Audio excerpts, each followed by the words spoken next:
Welcome to the Psych Central Show, where each episode presents an in-depth look at issues from the field of psychology and mental health, with host Gabe Howard and co-host Vincent M. Wales. Hello, everyone, and welcome to this week's episode of the Psych Central Show podcast. My name is Gabe Howard, and with me, as always, is Vincent M. Wales. And this week, we have a very interesting guest here to tell us a lot of her personal story, which is, well, really just incredible. Mia St. John is fabulous. Welcome to the show, Mia. How are you? Oh, I'm great. Thanks so much for having me.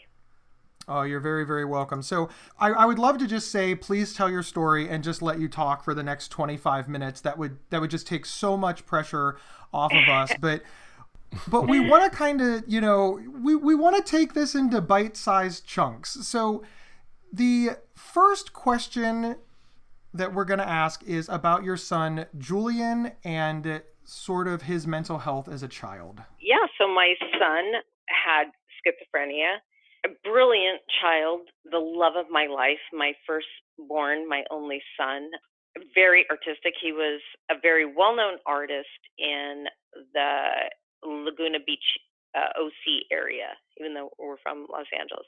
That was the gallery that had all of his art, was the Laguna Gallery of Contemporary Art. So he's a very talented child and very funny, charismatic, but he did have a very serious illness, and he would self-medicate with things like meth, as well as alcohol, marijuana, etc. So I actually put him in a mental health facility to get him off of the drugs, and I never got him back. You say that he had mental illness starting as a child and as he was older, and you say that you never got him back. Can you explain what you mean by that? Well, when you put your child in rehab or a mental health facility, you expect to bring them home one day. And that did not, unfortunately, happen for me, as well as so many other kids that go into these rehabs and mental health facilities. And people don't know that because it's such a hidden world. My son took his life, from what we know thus far, in the bathroom of his room. Now, surveillance did show that his roommate followed him into the room after he went in, and only the roommate came out, and then my son was found face down on the floor with a bag over his head. And my son had told us many times that the roommate was going to kill him, and so we told staff many times, but we didn't know whether this was his schizophrenia or whether this was real. So, we still don't know. The point is they neglected him, and we found that out through surveillance, and the facility was found guilty of neglect and falsifying records because they tried to cover it up. There was a whole big cover up after it happened. And it turns out, I started investigating, and it turns out that this is common practice. And I started looking up all the deaths that happened prior to my son and all the ones that happened after my son. If you think that it's so easy to find out, it's public record, but it is so difficult. I filed with the state of California, the Freedom of Information Act, and they took so long to get it to me. Months and months went by, and I was kicking and screaming, and they said, we can't give it to you. The governor of California has ordered it to come to his office first. And so what did I do? I started tweeting to my thousands of followers, the governor is hanging on to my son's file and will not release it. Anyway, I did end up getting it. And that's what I've been fighting for, is transparency. That the government is just, they're too corrupt and too many cover-ups, and I want to expose that. There's 3 entities that I want to expose, and I will die trying to do this. We can certainly hear the anger and the pain in your voice, as I imagine anybody would feel at the loss of their loved one, and then in particular it being your child. One of the things that you mentioned is that you started tweeting to your thousands of followers. Now, for those who don't know, why do you have thousands of followers? Well, I am considered a famous boxer. I hate saying that. In the boxing world, in the sports world. And I did kind of cross over because I was on the the cover of Playboy, so that kind of added to my. And I did, a lot of the mainstream shows: Jay Leno, Conan O'Brien, Good Morning America, blah blah blah. Not only that, I knew I still had a lot of those followers, so I relied on media. I went to CNN, Entertainment Tonight. I just went anywhere and everywhere that I could that would hear my story, because I wanted to let these people know, however you want to look at it, they either picked the right son to mess with or the wrong son. The wrong son because now they're effed, or the right son because now we're going to save many other children from this happening ever again. There is a lot of, as you said, transparency issues when it comes to mental health. And without falling down a rabbit hole, there are certainly fine facilities that help people. I was in a psychiatric hospital that, helped me a lot. But there are many, many horror stories, and it is very difficult to hold the horror stories accountable. And as you said, you have resources, you have some notoriety, you have some fame, and you ran into a brick wall. So you can imagine how hard this is for the average person who not only doesn't understand what is going on and is just trying to help their child, but doesn't have resources behind them. What do you want to see become of this? What do you want to be the champion of? Well, and that's very interesting, because I gave a talk the other day, and that's what one of the audience members asked me. And, to say that I'm ever going to be satisfied, I don't know if that's possible, because unless you can bring my son back, I will have to live with this grief and this mourning for however long the universe keeps me on this earth. I want to see change, and how that's going to happen. And already little things have happened after my son passed. Now there's no plastic bags are allowed in any of these high-risk facilities, especially the suicide units, which my son was in. So I want to see change. And, like I said, this is not going to happen until they are exposed. And I want transparency. I was asked by LA County Department of Mental Health, what do you want from us? And I said, I want transparency. And until you give that to me, I will not stop tearing you down. California Department of Healthcare Services, I want the same thing from them. Our LA County Board of Supervisors, I want transparency. I want them to let the public know what facilities they are contracting with, and which ones are in violation of multiple deaths and multiple violations. Now, let me just ask you this: don't you want that as a citizen? Like, if you walk into a restaurant and you see a restaurant that's rated D, because you know that every week someone's dying after they eat the food, do you kind of want to know that before you go and eat at that restaurant, or do you just not care? No, I care a lot. It's a real question. Yeah, no. Do you want to know? Vin, do you want to know? I want to know. And why shouldn't we know that? If you're taking your child, if any of you had kids, if any of your children ever got addicted to drugs and you brought them to rehab, would you not want to know how many kids have been dying at this facility before you make up your mind, is this the one for you? And that's what they keep hidden. And that's what I want to stop, is the public deserves to know.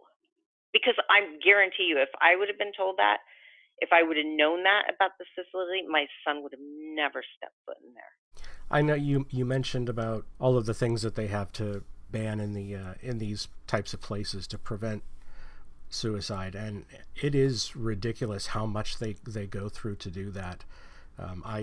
My day job, I work in the hospital industry, and so I get to see all of these changes that need to be made, retrofits for the types of sinks that they have, the types of door hinges that they have, and this, that, and the other thing. So I agree with you about the plastic bags. That just seems bizarre that they were still allowed at that point.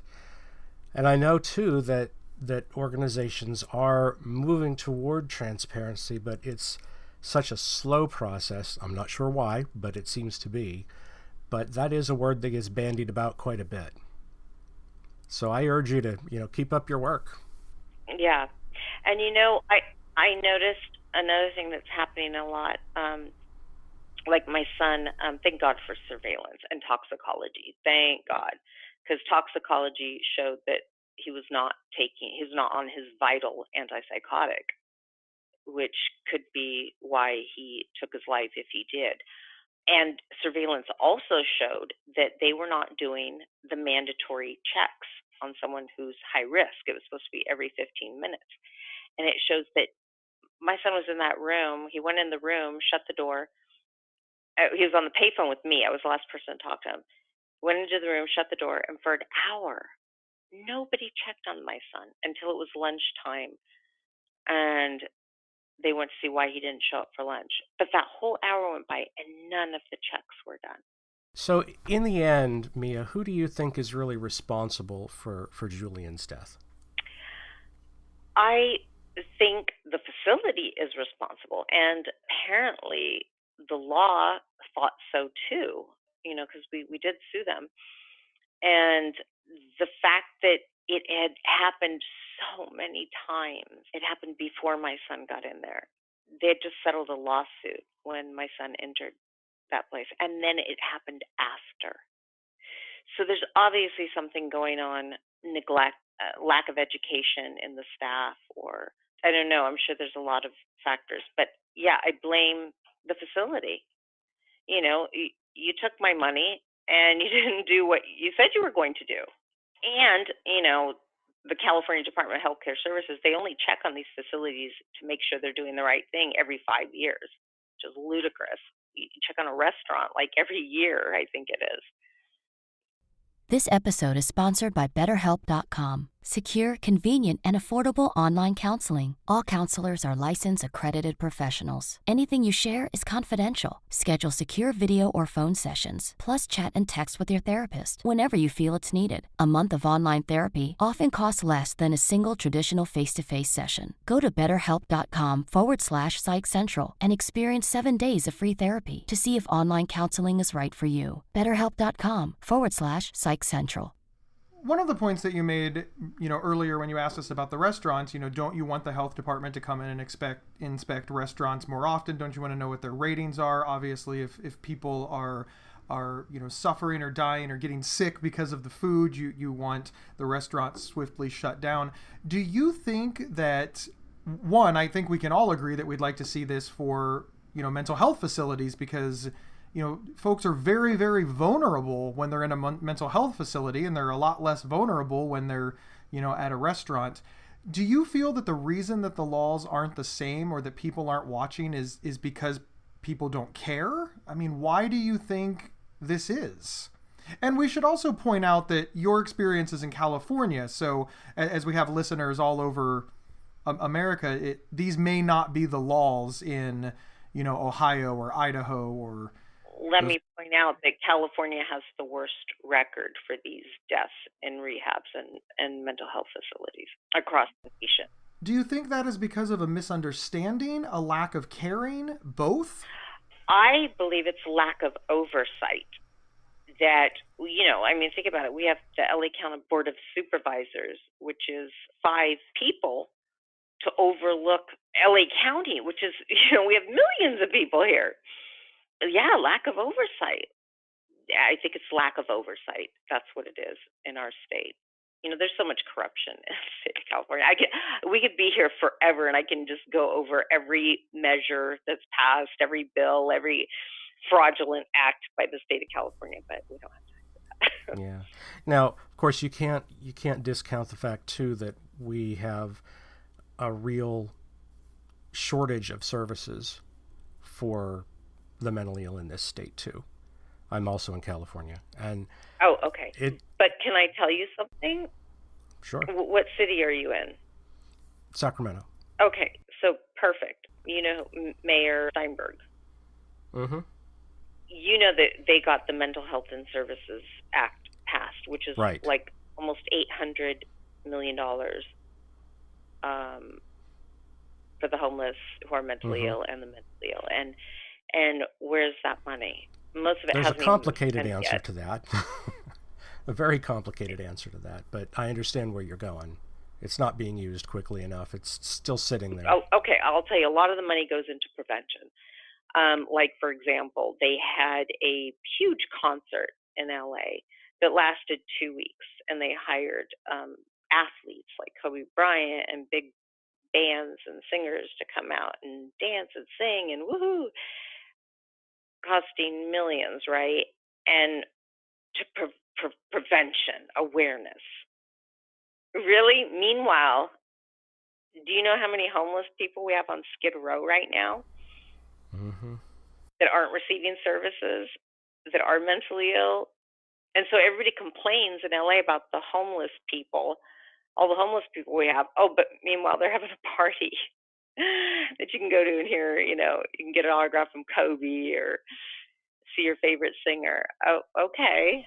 The raising awareness debate will rage on in mental health forever, I'm afraid. And what's fascinating to me is I always use the analogy, I'm going to raise awareness about my mortgage. I'm not going to pay it.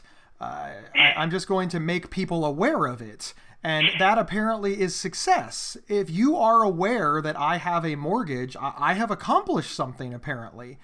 And right. It's that ridiculous. I, Gabe Howard, am somebody who does believe that we need to educate about mental health. We need to make people aware of what to look for. But all of that is to further the greater good of if you are aware of what to look for and you spot it, you will know what to do. That falls apart if the thing that you're supposed to do is unavailable due to a lack of funding or money or resources or oversight or transparency. In your case, you did know what to do. You got your son to a hospital and you got help, and it fell apart because it just fell apart. And your story, unfortunately, is not as uncommon as I think people realize. I think it is. And I think that's mostly your point as well, that even the people who are doing the right thing are getting the wrong outcome. Right. And you can also, this is all like public record. You can Google all the deaths that are happening. They're averaging like one every 2 weeks, what I read. You can find that in the OC register about all the deaths that are happening in rehab and the lack of oversight that the California Department of Healthcare Services keeps licensing these places despite all the deaths. Now, Mia, as you and I both agreed earlier, we do have a severe lack of services both in the hospital realm and also in the community. So if all of these facilities that have the D ratings, as you implied, if we were to not license them for those periods of time and they would have to close, then what happens? Where do these people go? There are enough facilities that are dying to get these contracts from the county. And I was told this, by the insiders, because I was very close with LA County Department of Mental Health for many years before my son died. I just give talks for them. So I'm still very close to a lot of the people there. It's very political. Like a lot of the facilities that they're contracting with, those decisions are made for very political reasons. The same reason that certain politicians will back them up. So there's just a lot of corruption, which is not anything unheard of. Like, I think everybody pretty much knows, corruption runs deep in governments and politicians. Obviously, the Psych Central Show podcast can't comment on whether or not there's corruption because, we're not investigative journalists. But to your point, we know that bad things are happening. And we know that the response to those bad things is not as aggressive as when bad things happen in other areas. Not to point people, back to the restaurant analogy, but it's really true. We see restaurants get shut down, printed in the paper, commented on constantly. And right. The people utilizing those restaurants are people who are well and have their faculties and their resources and the money to eat in a restaurant. They're not sick, confused, and mentally ill, and in many cases unable to advocate for themselves. We can obviously go down a rabbit hole and decide, how to fix it, whose fault it is, etc. But I think I want people to focus on you're a mom who lost her son, and the response to that seems to be, well, that happens. And Right. that really seems to be it.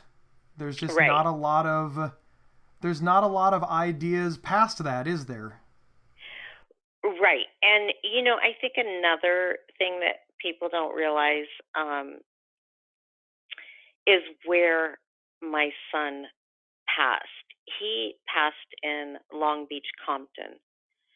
And there was such a lack of response from the LBPD. I even had one, and I questioned them, this shoddy investigation, like what the heck? And the man says, "Sorry, we didn't know, ma'am, that he was your son." So, and then he proceeds to say, "Do you know how many young black males?" Because my son, for some reason, was listed.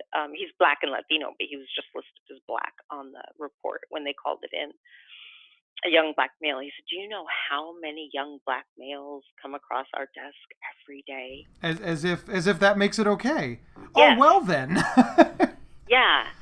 And I was, unfortunately, I was shocked because maybe I'm just naive, but I just thought that, every life mattered, whether you're in Compton or Beverly Hills, whether you're white or black.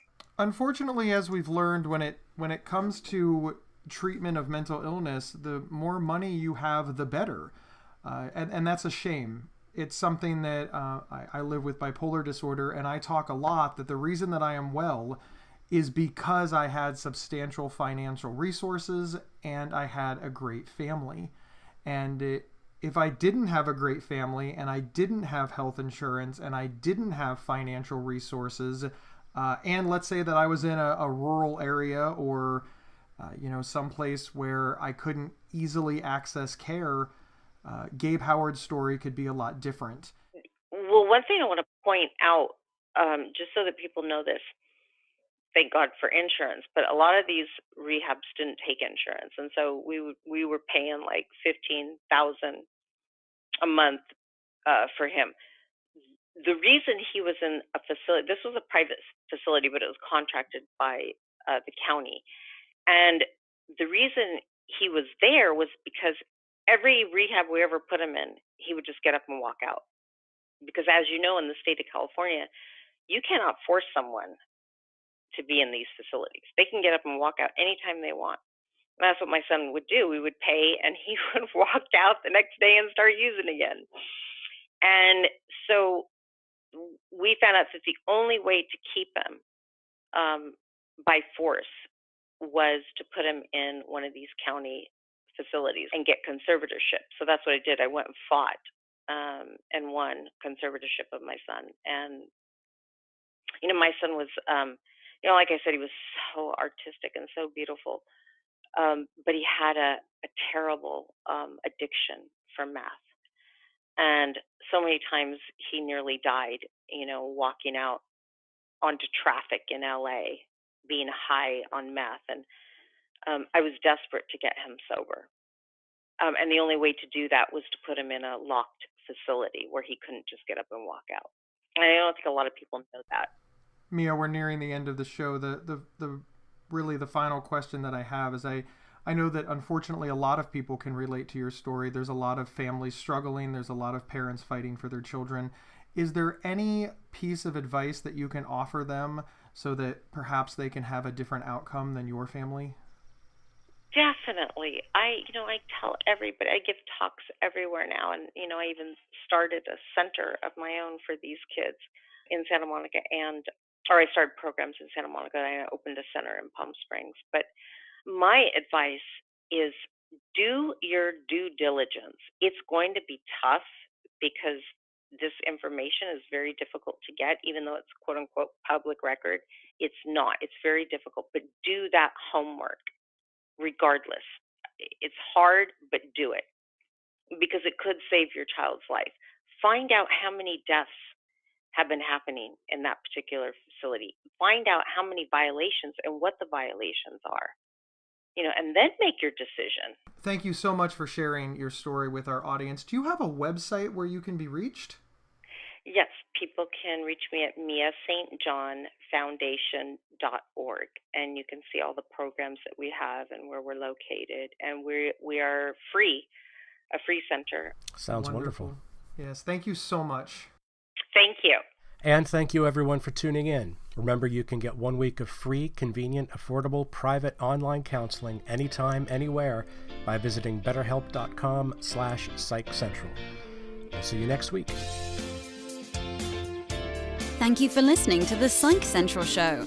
Please rate, review, and subscribe on iTunes or wherever you found this podcast. We encourage you to share our show on social media and with friends and family. Previous episodes can be found at psychcentral.com/show. Psychcentral.com is the internet's oldest and largest independent mental health website. Psych Central is overseen by Dr. John Grohol, a mental health expert and one of the pioneering leaders in online mental health. Our host, Gabe Howard, is an award-winning writer and speaker who travels nationally. You can find more information on Gabe at gabehoward.com. Our co-host, Vincent M. Wales, is a trained suicide prevention crisis counselor and author of several award-winning speculative fiction novels. You can learn more about Vincent at vincentmwales.com. If you have feedback about the show, please email talkback@psychcentral.com.